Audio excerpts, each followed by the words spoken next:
नमस्कार मैत्रिणी, breast feeding साठी काही खास टिप्स मी तुम्हाला सांगणार आहे.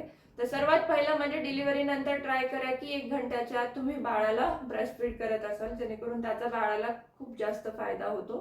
त्यानंतर मिनिमम 2 ते 3 तासामध्ये तुम्ही बाळाला फीड करू शकतात किंवा ऑन डिमांड फीड पण करू शकतात. म्हणजे जेव्हा बाळ झोपेतून उठेल तेव्हा तुम्ही त्याला फीड करू शकतात. सुरुवातीला काय होतं, फीड करताना बाळाला लॅच व्यवस्थित करता येत नाही, त्यामुळे हळूहळू जर तुम्ही प्रयत्न केलात ना तर बाळा पण व्यवस्थित लॅच करेल, कारण ते अतिशय महत्त्वाचं आहे.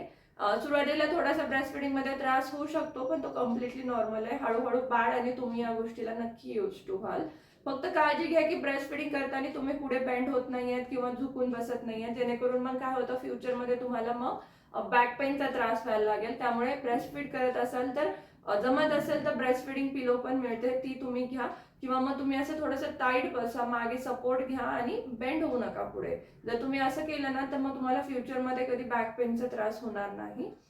जर तुम्ही ब्रेस्ट फीडिंग करत असाल ना तर खसखस असेल, मेथी असेल किंवा मग शतावरी, या गोष्टींचा समावेश तुम्ही तुमच्या डाएटमध्ये करा. याच्यामुळे मिल्क प्रोडक्शन वाढतं आणि नक्की तुम्हाला फायदा होईल. मैत्रिणींनो, तुम्हाला अजून काही प्रश्न असतील तर मला कमेंट सेक्शन मध्ये नक्की कळवा. भेटूयात एका नवीन व्हिडिओमध्ये, मी तुम्हाला अजून विषयाची माहिती देणार. लक्षात ठेवा की एक हॅपी आईज एक हॅपी बेबी बनवते, त्यामुळे स्वतःची काळजी घ्या आणि सर्वात महत्त्वाचं म्हणजे आनंदी राहा. धन्यवाद.